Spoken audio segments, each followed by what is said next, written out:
The second half of a two-part series with Dr. Craig Dowden, where Kavis and I explore a whole range of issues and topics of leadership from his book, A Time to Lead to Do Good to Lead Well, Dr. Craig Dowden. Well, again, I'm glad that you were able to simplify it for somebody like me. The only advantage I have over Kavis is I'm just better looking. But he's and smarter. but it takes a lot of lotion, especially in this dry climate, and just to preserve this good beauty of mine. So outside of that, that's the only thing I've got on Kavis. And one of the areas that Kavis and I, and maybe Kavis, you want to dive into this a little bit yourself, is in the area of authentic leadership. I mean, I think it's the last master area that you talk about in your recent book is the authentic leader. And when Kavis and I have had a couple of podcasts where we got into this authenticity piece, and in there we got to be vulnerable, which is like a two-edged sword, right? Especially particularly when you're not in the CEO role, where you can kind of got a little more control and you got all that confidence built up. It's when you're growing to that, when you're a junior person and you're either junior in business or you're junior in an organization, and you think everybody else has got far more power and authority and gravitas. How do I be authentic when I think the knives are going to be out? And are there times we're going to get hurt because of that authenticity? And is it worth being authentic? And Kavis, maybe you want to talk a bit more about that subject a bit, and then we'll ask Craig for his thoughts. Yeah, no, it's one that is, as Colin said, it can be a double-edged sword. When you talked about humility and you talk about the ability to apologize, you talk about the ability to show vulnerability. And when Colin and I spoke about this, there are people that will take advantage of that in certain organizations. Again, going back to it being a weakness. I was known as Mr. Yes. People would always say, oh, I just go to Kavis and ask for something. He's going to say yes. He's going to say yes. He's not going to say no to me. And my reason for doing that was I wanted everyone to feel like they were empowered to do what they needed to do and make mistakes and learn from their mistakes. As long as it wasn't something that I knew was going to be catastrophic to the organization, I'm okay with you going down a pathway, figuring it out, and now being better for it. However, in leadership, when I make mistakes, when Colin makes mistakes, and I'm starting to learn that you're the exact same way, we're going to confess to our mistakes. If you do that too many times, people may start to believe that you're A, incompetent, B, not a very strong leader, and C, all the above. How do you navigate around that slippery slope, so to speak? Yeah, well, and I think it's so many important pieces there, Kavis, and you're absolutely right. Well, and here we are, Canadian, the quintessential Canadian, I'm sorry for everything, and then I'm sorry that I'm sorry. So I think what's important is that we're mindful about just apologizing for everything, because then it kind of is meaningless, right? So we want to be, so there's a science behind a successful apology, right? It's saying I'm sorry, so using those magic words, I'm sorry, I apologize. It's saying essentially, well, what you're sorry about, and taking ownership and responsibility and what I'm going to do differently. And that's what's powerful, right? And people acknowledge that in an incredible way. So if I'm just sorry all the time, and not providing any context, it seems like a throwaway or a reflex. That can certainly undermine our credibility. And so we want to own up to and create a culture of accountability, because that's the other piece as well, right? And that's what is essential. Say, I'm sorry, here's what it is, and here's what I'm going to do differently. Very powerful, and set the standard. And then that back to culture and personality. Now that creates an expectation from people around, hey, you know what? Now I'm being asked to own up to where I'm stepping aside. And I think, and here's another really powerful thing that we can do, right? Is we can incentivize behavior. And so when someone steps up and says, you know what, Kavis, like I came in, I did this, and it didn't go as planned. And here's what I've learned. Here's what I'm going to do differently. In some organizations, that's career ending, right? And or it's like, forget it. Bye-bye.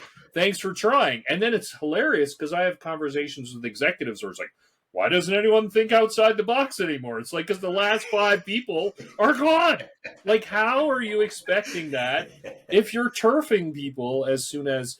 So it's very important to recognize. So as opposed to, again, I'm coming in, hey, I tried it, it didn't work out, and here's what we're going to do differently. Applaud. And then, hey, now promote, provide more opportunity. Okay, we'll come back with a business case. What are we going to learn from this? All of these things are really important around how those messages are managed. And what I've found as well is when there's a genuine apology, and the research backs me up on this, is that generally people feel that you are a stronger leader as a result of that because you're taking accountability. And now what ends up happening is that there's this magical impact where someone goes, oh, Collins now and Kavis, they're going to step up. They're not going to throw me under the bus when times are tough. They're going to rally behind me and they're going to step out and they're going to lead and take responsibility. So now I feel more empowered to do that. And so this once again comes back to, depending on the culture / personality, right? There are situations where that kind of behavior is supported, is safe, and is valued. And there are other situations where like, okay, yeah, no thanks. You know, Craig, I'm so glad that you spent some time sharing what you just shared, because, you know, we would often see, and sometimes we see this, I shouldn't say sometimes, a lot of times we see this where somebody kind of gives the non-apology. I'm apologizing, but not really. You know, I'm sorry, but not.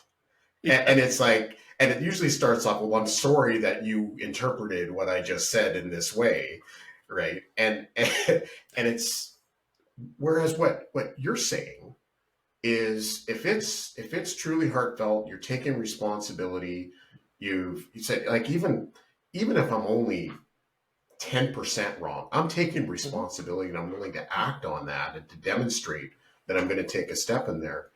It can actually become a competitive edge for you as a leader. Competitive in terms of people are, if they're willing to respond to that, that may actually be your competitive advantage over others or other organizations, because that's part of your DNA now. Absolutely. Well, and let's let's unpack the "I'm sorry you took it that way."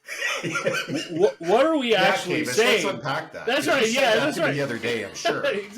Exactly. What are we saying?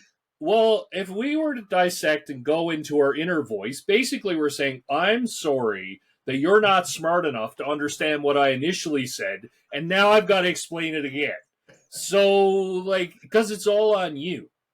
And that's a non-apology, right? And so it's vital for us to own that. And then here's where it gets really interesting. We were talking about managing a secret, right? Can fix a secret. Well, what are all those people? Well, accountability.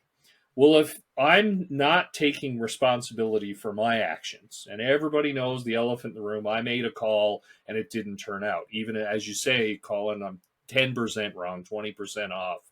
Well, it's essential to acknowledge that, because what am I trying to do? I'm trying to encourage others to step up. I'm encouraging others to take responsibility.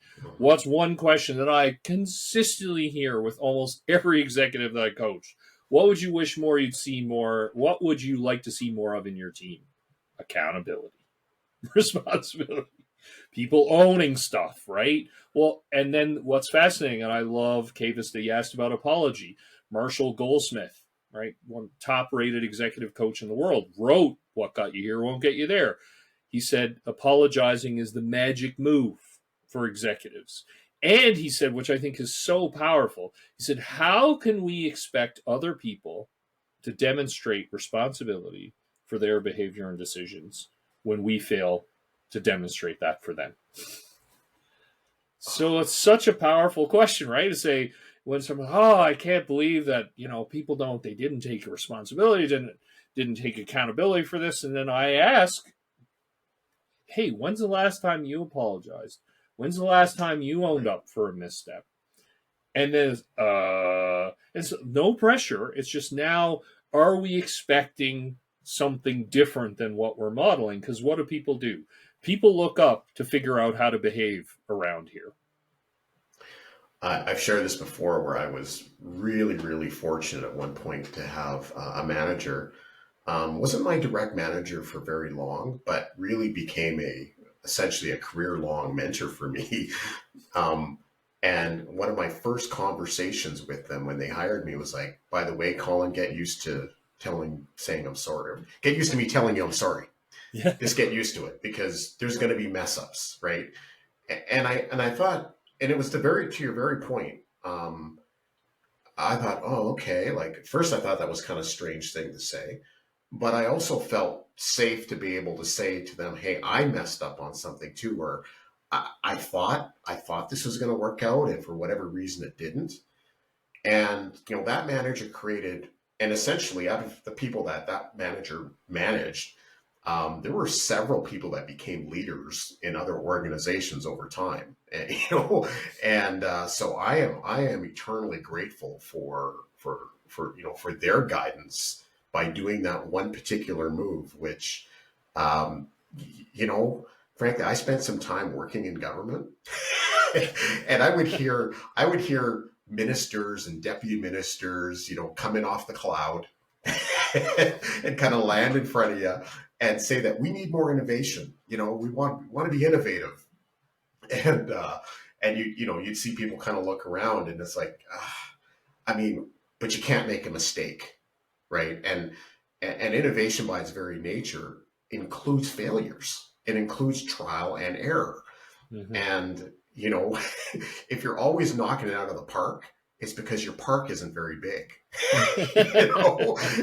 And so you can't do these great big things if you don't give some room. Yes, you need parameters, and Kavis's example of let's not make the mistakes that are going to sink the ship, but to be able to give people some room to make some mistakes, to be able to get in the practice of seeking guidance when, hey, things aren't going the way that I thought they would. What can I do? So they get in the practice of engaging one another for support and becoming more interdependent as a team. When those things start to click, it's almost like magic happens.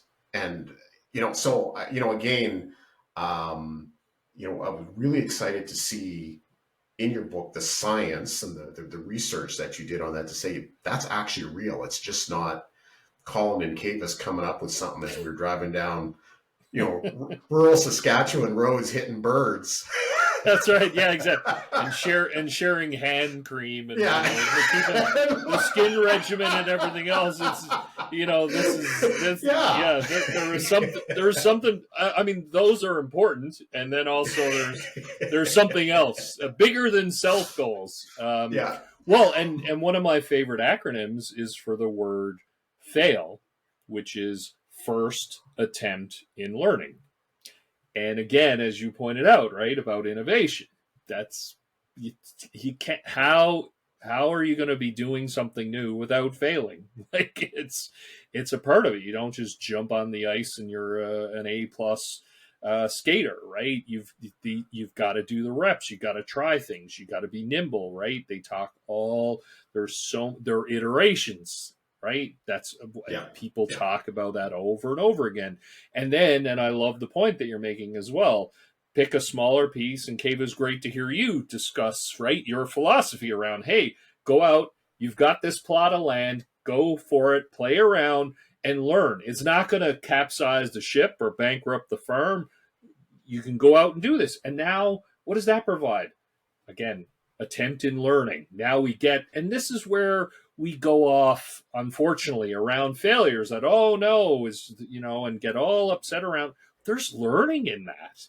Yeah. So now we want to, these are the nuggets for future success, right? These are the C's. And here's the other thing. You get mad and just firebomb the whole play. Everyone's going to, they're just going to clam up and say, no, thanks. Like, I'm going to run. And then the next conversation where someone's like, hey, we got to think outside the box. What am I going to do? What am I going to reference? Status quo. I'm going to take everything we've done forever and then put a little coat of paint on it and say, look at that. Yeah. That's my idea. Great. Oh, I love when you use the word science, because I always feel that communication and organizational structure is a science and an art form. And the science has been proven. The science is going to survive certain standards and tests. And when we look at the leadership aspect of being vulnerable, being authentic, practicing humility, I often go back to creating and replicating yourself, and also finding your replacement. Not in a term of, I want to leave in a year, but the strength of an organization is having a confidence as a leader that I can build the next stronger leader. I'm okay with someone being smarter than me in the room.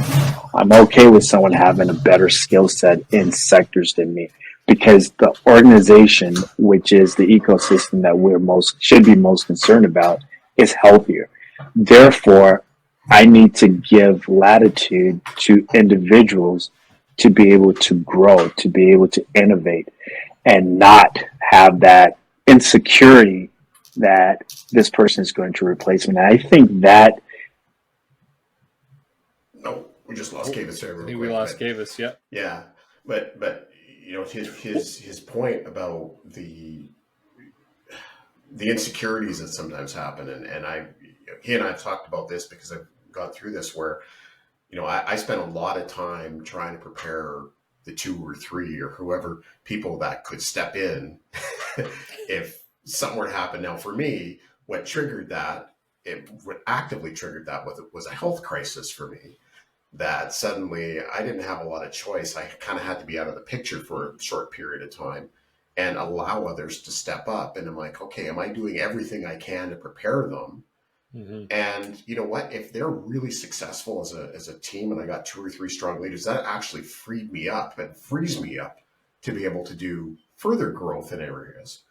And you know, when, you know, as a, you know, for him as a coach, and for me as a, you know, as been a president or CEO, it has been the idea that, hey, if the team looks really good, at some point they're going to wonder who's their coach. So you know, I don't have to be the star. I don't have to be the star to be able to show up and be really strong. So that's you know, that's a phenomenal principle. And so so your points are you know, fantastic in that, Craig. Well, and I think, like, a couple of key points that Kavis made, right, which is around, well, if you look at organizations, what do we need? Bench strength, as you know, you hear that term. You hear that in championship. You can bring in a sports analogy, right? Well, you can have a great team. How are you going to continue the run? What do you need to do? Develop the talent, right, behind. So you've got all of these superstars moving along. Well, you got to ensure you've got right bench strength to support it and move through to continue on. Same thing within organizations. And then it's essential for us to, and I love Kavis's point as well, right, around, okay, recognizing I'm all right if I'm not the smartest person in the room.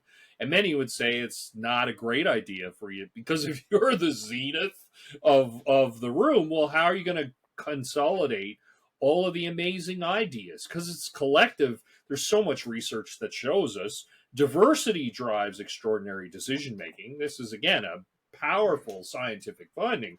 Diverse perspectives lead to higher quality decisions, more innovation, higher customer engagement, and profitability, market share, because you're accessing all of that. And here's the other piece as well, which I think is so important, is that, and let's borrow from entrepreneurship.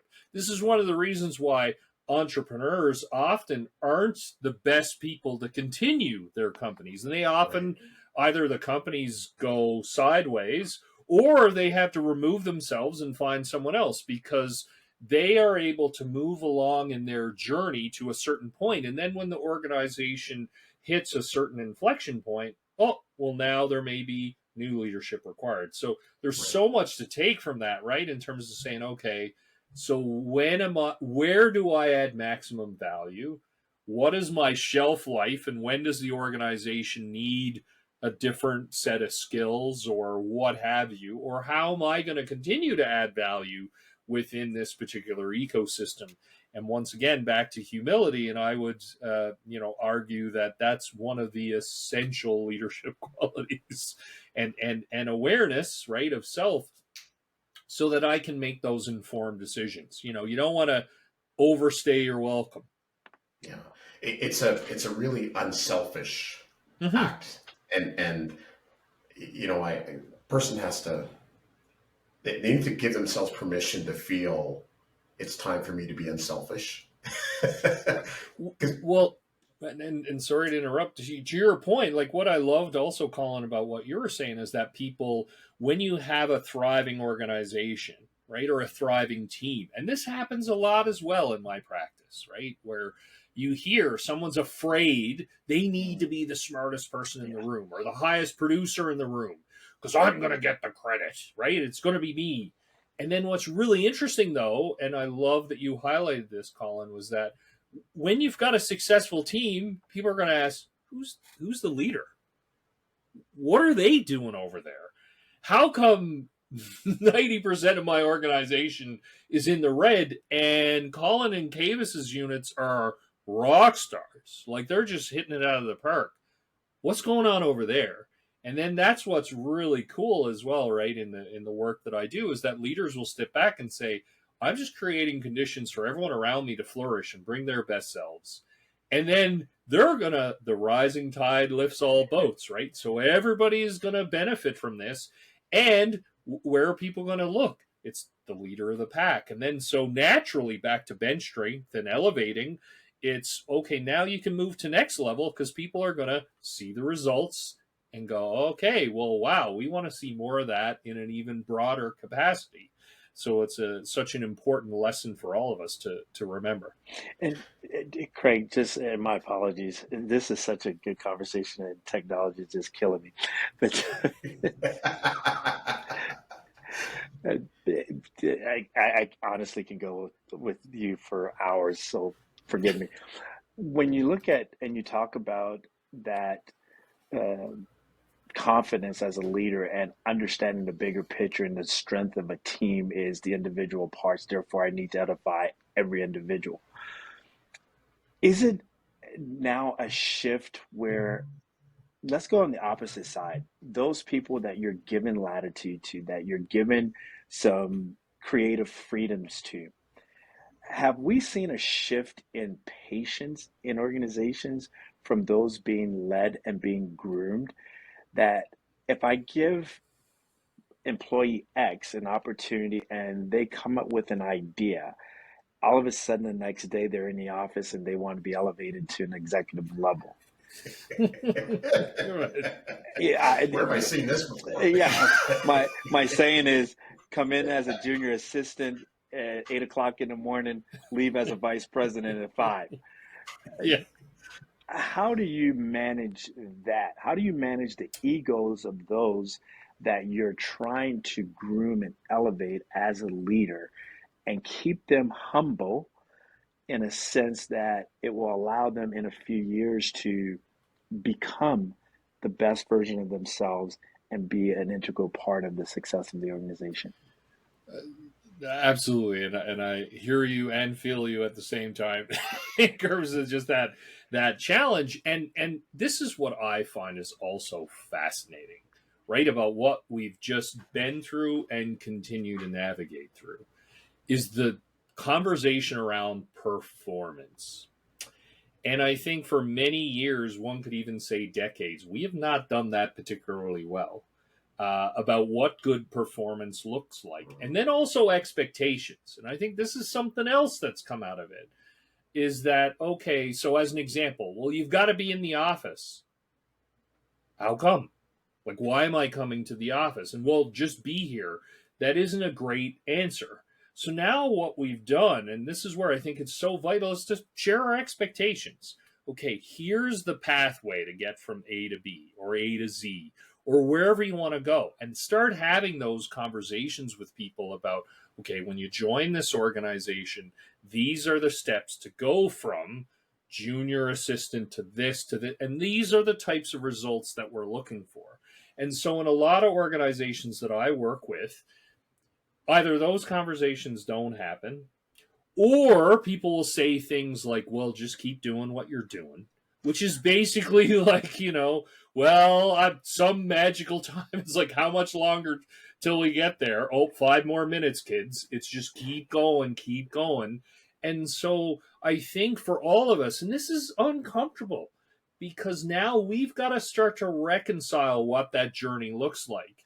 And that can be challenging. Like, okay, what if someone magically in a week is able to turn around whatever that X, right, metric is for results for our business? That can feel scary that, Craig's showing up now and saying, all right, where's my VP title?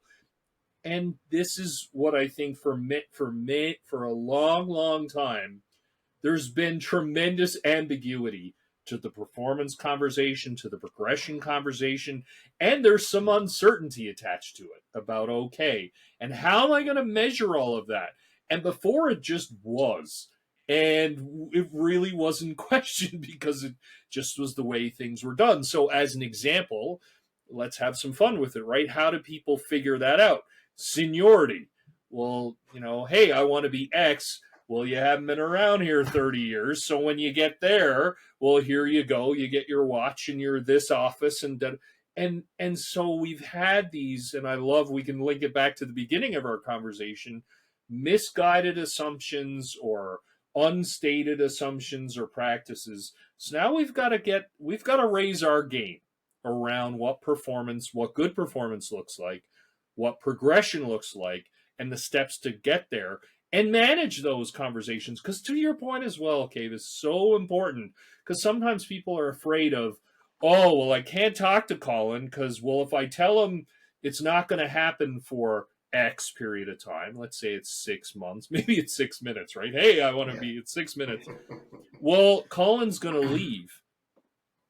Okay, I've had some really cool conversations with executives, CEOs that I coach, where it's, all right, if Colin does leave in 6 months, let's accept that as, that's going to bring Colin to where the maximum value, and that's the time, and it's going to use this as a springboard. How do we make this a win-win? And now let's co-create with Colin the pathway. Let's get Colin to that point, jumps off to go somewhere else. Guess where Colin's likely going to come back as soon as they have the opportunity? Hey, Kavis, got anything going on? Or, hey, being over an ABC Corp wasn't nearly as fun as I thought. Can I come back? And so once again, having those, and I'll steal an expression from Adam Bryant, who wrote the Corner Office, and wrote the Corner Office column for the New York Times. I love this label. He called them adult conversations. So let's lean in and let's start having discussions around things where there may not be a right answer, an obvious answer. We're constructing this as we move along. Awesome. So back to vulnerability, and I love this question, so thanks for asking it, because navigating through the ambiguity, the complexity, the volatility, the uncertainty, that is what drives that vulnerability. Yet what we can do is say, well, the three of us here today are attempting our best to figure out what leadership means of self and of others. And that's an ongoing process. So let's embrace it. Kavis, don't you feel like you're back doing your MBA again? Yes. That's like I already got 2 pages of notes, and I want to keep going down this. So I hope he's cleared his calendar. I know it's almost 5 o'clock there, but don't worry. We're going to clear your calendar for today. When you go down that path of titles, I've often in the football world, it's crazy. I had Kerry Joseph. I'll mention the name. He called me as a coach. He said, "You said something to me that I'm finding ringing true." I said to Kerry, he said, "How do you manage all these players?" I said, "Kerry, the players aren't the difficult one. It's the coaches that are difficult." And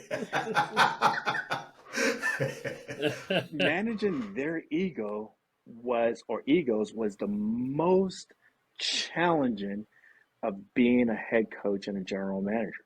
It was not the players and the 65, 75 personalities. It was the middle management coaches that wanted titles left, right, and center. It has to be their ideas and to get them to collaborate to realize that the collective is going to make the individuals more attractive. How do you create that titleist without a title kind of emphasis organization? And what do these titles actually really mean? Because I think that's the driving force behind a lot of people's stagnation in organization or their uncomfortable behavior or their disruptive behavior, because titles create friction, conflict, or it forces people to leave because X corporation is going to give me a VP title or an associate head coach's title, and I'm just a receivers coach. How do you navigate that part of it? Yeah, and what I would say, I'll flip it back and say, you're asking great questions that are key to unlocking that conversation. So number one point, I'll reverse engineer it, because the point you made at the end is so incredible, right? Because you talked about, hey, I'm going to bounce over to a new organization because they're going to give me a title. What's a new word or term that's been introduced to us throughout COVID and during the quote unquote great resignation is the boomerang employee. People who jump and then go, what have I done? And I got to get Kavis, why are you blocking my calls? I need to, I'm so back to apologizing. I'm sorry for everything. Just please let me back. So I think, so there's that, right? And here's the other piece, and I loved your questions. Okay, so what is it about the title? So let's have that conversation. That's a fantastic question. So I want to be VP of X, or I want to be, intergalactic empire, emperor. Okay, why? Like, what's driving that? What makes that important to you? And then I love your question as well, right? That's where I'm like, you've nailed the key conversational guidebook right here on this episode, right? Okay, so what does that mean, and how does that relate to performance within our organization? And how are we going to ensure that the collective wins and it doesn't become individualistic? These are questions we all have to figure out together. And so if you are VP of Intergalactic Empire Emperor, what are we going to do with everybody else around that table? And again, it starts to get us away from self-oriented to other-oriented. And if they say, I don't care about anyone else, I just want to be the intergalactic emperor. All right. Back to culture. Right. Thanks. It's been fun to have you around. I'm not sure if this organization is going to sink or swim with you being intergalactic emperor, because this is a collective, right? And we're gonna thrive together, or we're gonna struggle alone. And our values and our beliefs and our behaviors, this is our expression of authenticity. When values, beliefs, and behaviors are aligned, that philosophy, thanks for being here. And you know what? I think you should go to ABC Corp.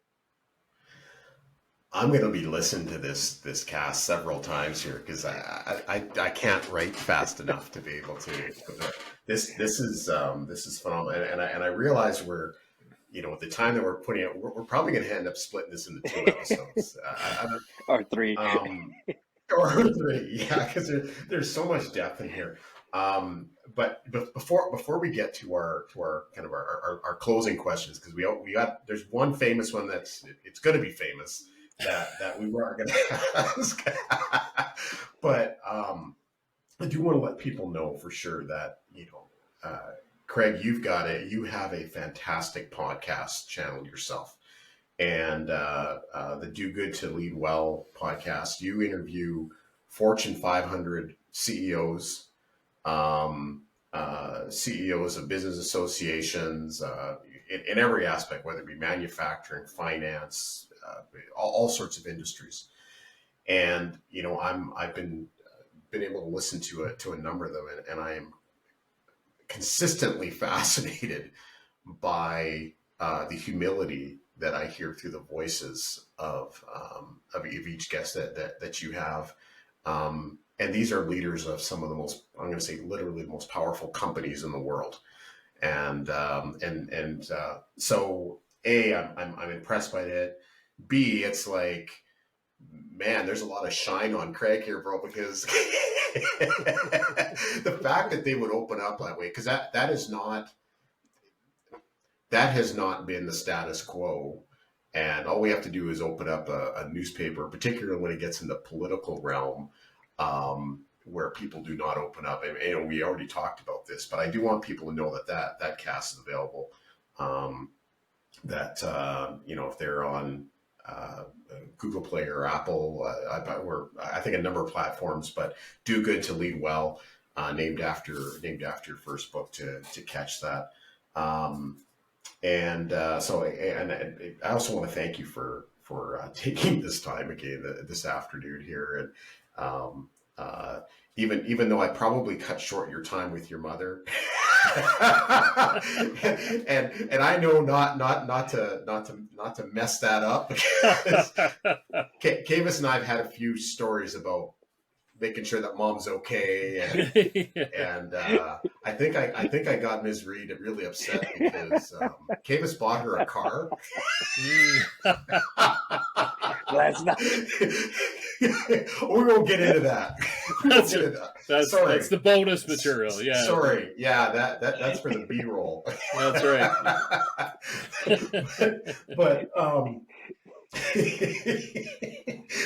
But we always ask. We've been asking every person who comes on, and maybe Kavis, I'll kick this one over to you to ask, because you seem to ask it better. It's like drum roll. You got a talent for this. So Craig, and we're going to give you a title to go with it. Yeah, exactly. Village idiot. So Craig, one thing you're gonna have to learn about Colin, he's the most humble person in the world, and I gotta let him know that he's smarter than me, he's better looking than me. So I gotta remind him of that, because his humility won't allow it. But no, we're on this journey to build the perfect leader. And we ask each of our guests to, and I think we probably have guessed what yours is going to be. What is the one quality you think the perfect leader should have? Wow. Okay, so I may cheat a little, so I didn't ask for the rules. So I would let me get my rule book here. That's right. Yeah, exactly. And I'm going to give my answer before you can start to cite the policy on this. I would say it's awareness of self and others. So I would combine self-awareness and empathy. That's critical. Awareness. So maybe I won't cheat. I'll say awareness. And then I'll include awareness of self, awareness of others. Because once again, fundamental idea, great leadership starts with great self-leadership.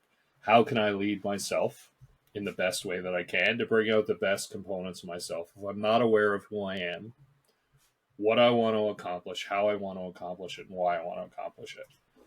That's vital. And now that awareness extends to others, because leadership is about togetherness. Uh-huh. And so then those same questions are vital to everybody in my orbit, in my community. So I would say that is quintessential. And so you could add each of the different qualities and skills we've talked about underneath that umbrella of awareness. I've just been looking at the rule book. I think I'm going to allow this one to stand. Yeah. At the end of the season, we could sit down and go through the rules committee. That's right. Yeah. Blame it on me. Just say, all right, one of our guests decided to, you know, go the Craig rule. not play the game. The Craig rule. So, that's right. Yeah, exactly. That's right. Yeah. I really would love Colin if Craig can come back because I have so many more questions. Oh, yeah, absolutely. And you know, so I'll paint him in a corner right now since he's on a mat. Would you come back and have another discussion sometime with us? I mean, we'll give you a breather, 5 minutes, and I'll give him a prelude, Colin. I really am infatuated. And Colin and I have had this discussion, is if we're starting with nothing except an idea and we're building a corporation or an organization, is it the onboarding of the personality the most important? And do we spend enough time in that, some people call it probationary period? Do we spend enough time in the onboarding, assimilation period of an employee? And that's where I would love for us to go, because all the things you talk about, culture, etc., sometimes right now in Alberta and Saskatchewan, there's that starvation for employees. So some companies will say if they're breathing, they have a pulse, and they have some cognitive skills, send them. And you're going, as long as there's some body cameras. Yeah. That's right. Yeah. 97, 94. Yeah, exactly. Don't worry about it. Some range. Yeah. But do we spend enough time assimilating people into the culture?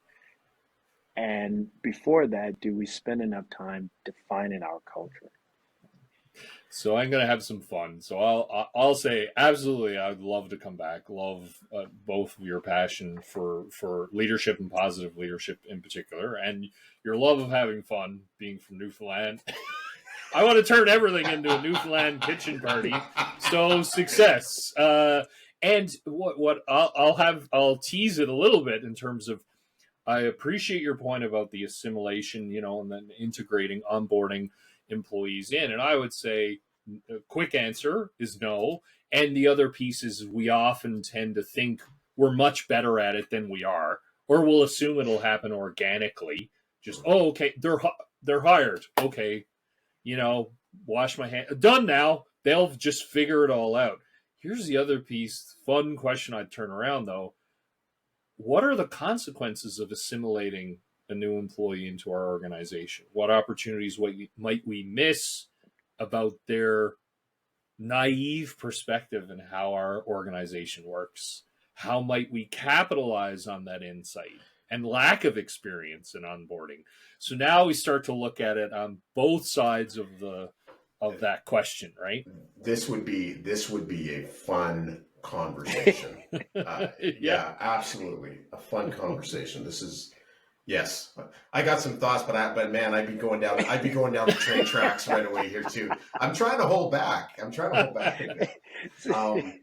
Well, this just means we have to have the conversation. Yeah, it has to happen. I was seeding the conversation here to say, you know, so now it just looks bad for all of us, because now I'm holding you accountable. We've talked about accountability, so now I'm throwing it out. You said you put me on the spot. Now it's kind of like people go, "Where did Craig go? I thought they were going to talk about X." Yeah. So what happened to part 3? That's right. Happened? Yeah. And then you'll have an apology episode. Yeah. I'm sorry to Craig. Wait a minute. We said we'd have him on. That's right. But we have to give you a new title. Don't forget that part. Oh man. Well, this is great. I think people are going to have fun when this comes out. This was honestly a really enjoyable conversation and a great kickoff to a year. Man, your books. If folks wanted to reach out to you, Craig, would they go to your website, craigdowden.com? That's correct. craigdowden.com. So CRAIG DOWDEN.com. There's information on his books, his new book, his practice, all sorts of stuff there. Find out about you. And I know you're on LinkedIn as well. And so if people, if anyone's listening to this and they're looking for some corporate support, and Craig, Kavis and I are available if you ever just need entertainment to follow you along as you're meeting. That's awesome. Yeah, that's I'm gonna leave him on this note, Colin. Guess what? I got one of my Christmas gifts: body lotion. You got some body, but Craig. I'm gonna end up listen. divorced. Yeah, my whole family got lotion from me for Christmas. My boys got skincare products. My mom, I gave her a big tub of lotion plus these little ones to carry in her purse. Because anytime I'm with her, I'm always asking, Mom, you got any lotion? And so there's your sponsor. There we go. Like you were talking about that earlier. So that's. You can't maintain these looks just, without a little bit of help. I mean, that's just unrealistic. Absolutely. Oh man. So, Craig, thank you again. Yeah, like I said, CraigDowden.com, and we're gonna sign off. I think this will be great. Craig, any last things you want to say before we go? No, thank you both. This has been a boatload of fun, fabulous conversation. Enjoyed the great humor and positive energy, and also very thoughtful questions. And really appreciate both of your perspectives in terms of leadership and what it means. And thank you for creating this forum, for having a fun discussion and a meaningful discussion and dialogue. Because especially now, and we've touched on it, each of us has touched on it in different ways, that we're looking for leadership now more than ever before. Leadership is more essential now than ever before. And so dedicating time to raising that profile is invaluable. So thank you both. I'm really had a lot of fun, and I can't wait for the sequel. All right. Sounds great. Thank you. Thank you for listening to this episode of Bold Leadership. If you enjoyed the show, please follow, like, and share. See you next time.